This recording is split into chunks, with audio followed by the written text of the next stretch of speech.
Imagine waking up to discover the agency that landed humans on the moon, launched rovers to Mars, and gave us images of galaxies billions of light years away is now closed for business. That's right, NASA, America's crown jewel of exploration, has slammed its doors shut, with 83% of its staff furloughed.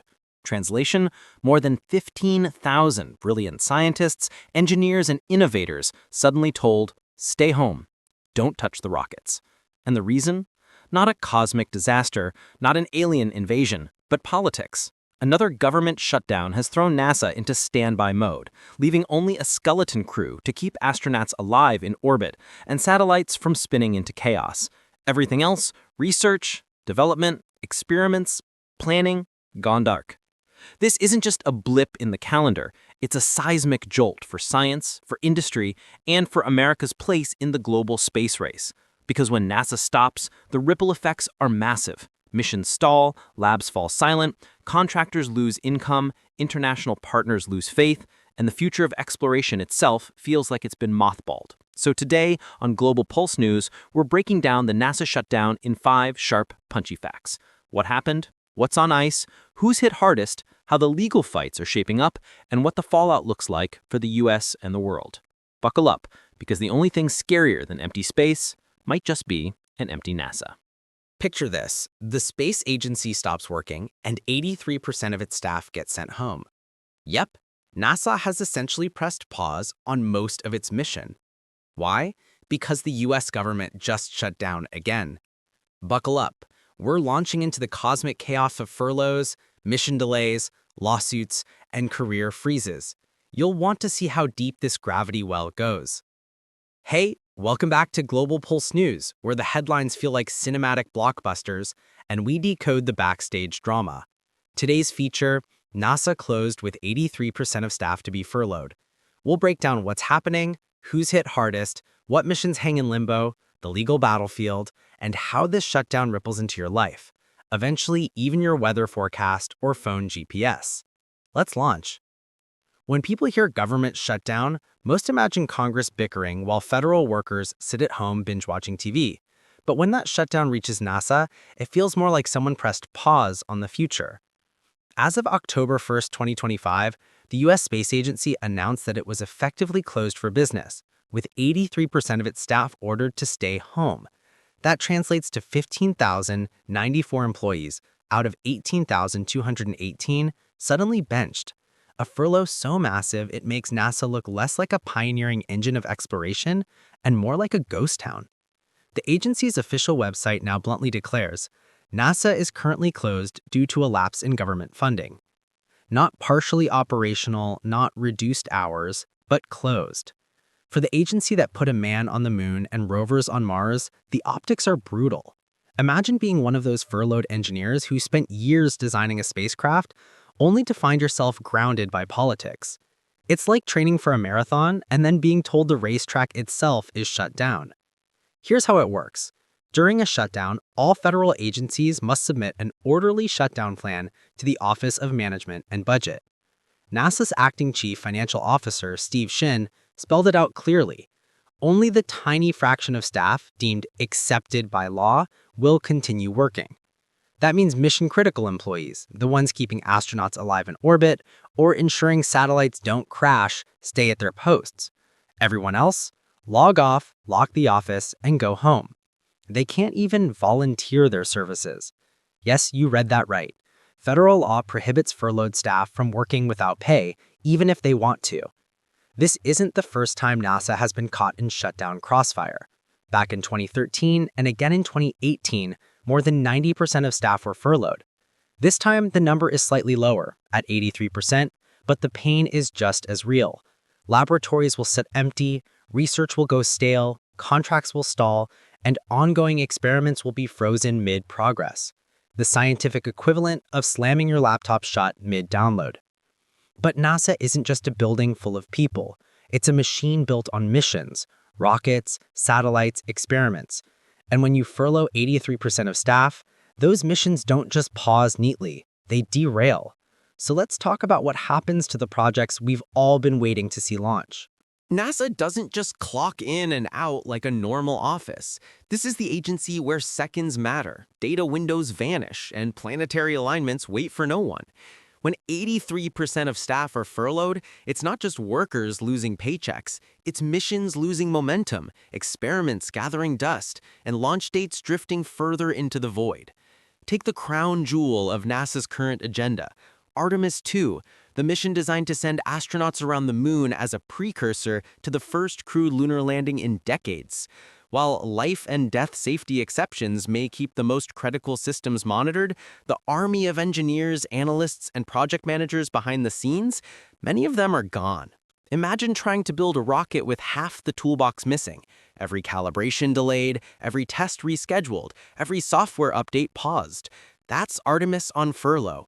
And in space exploration, delays don't just push calendars, they inflate budgets and jeopardize long-term goals. And it's not just Artemis. Consider NASA's dozens of Earth and space science missions, from satellites that track hurricanes and wildfires to telescopes probing black holes. Much of this research pipeline halts during a shutdown. Data continues to stream down from space, but without analysts, those numbers might as well be hieroglyphics. It's like having security cameras recording a robbery, but no one around to watch the footage. Valuable information risks being lost or delayed because the people who interpret it aren't allowed to touch their keyboards.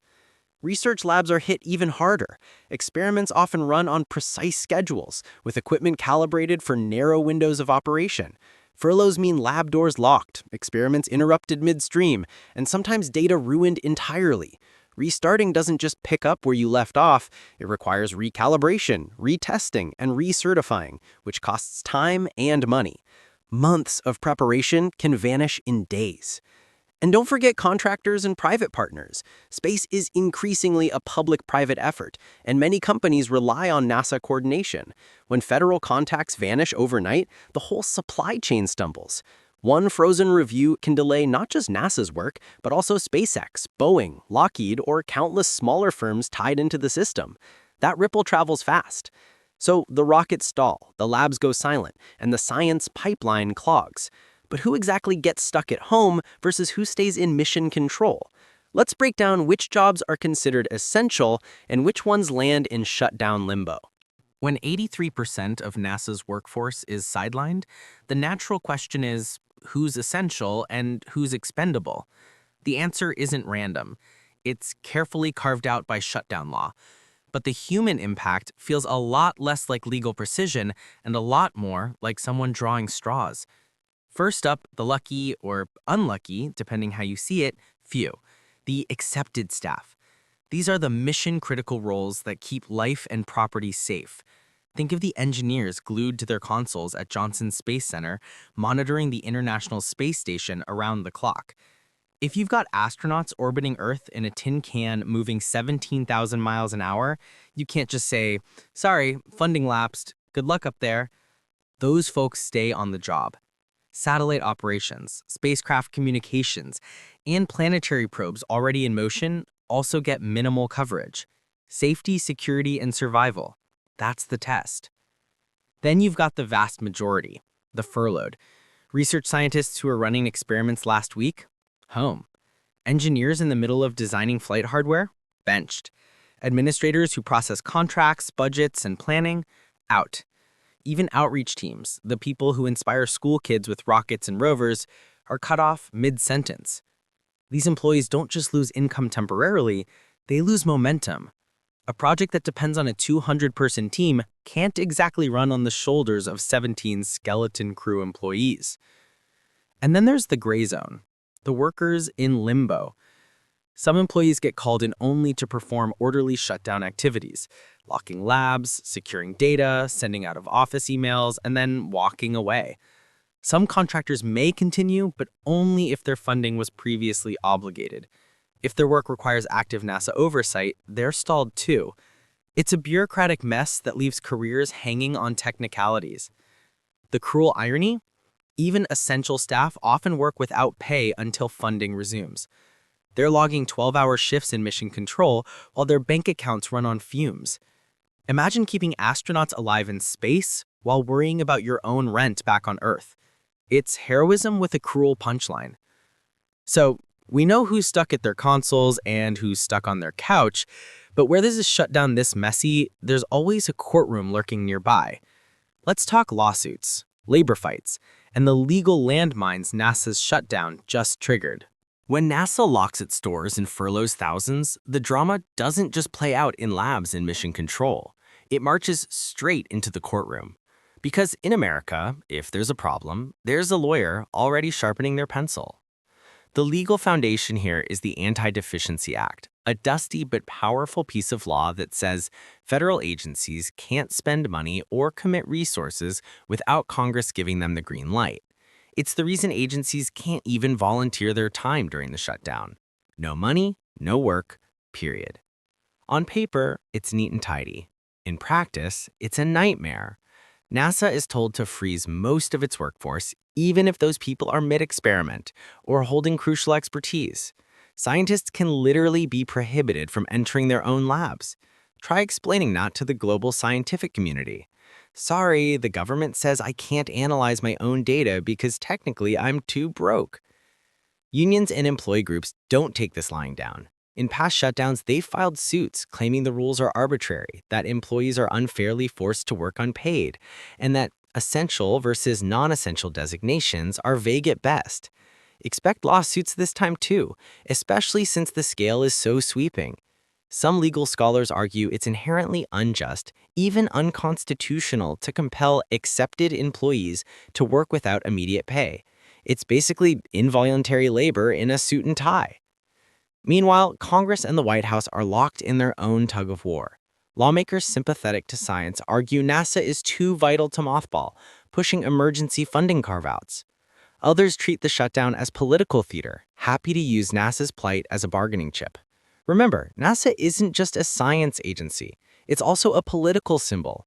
When rockets stop, it signals dysfunction at the highest levels. Allies abroad shake their heads, rivals smirk. And here's the kicker. Every shutdown like this sets precedent. If courts let it slide, science agencies could be treated as bargaining chips every time Congress throws a tantrum.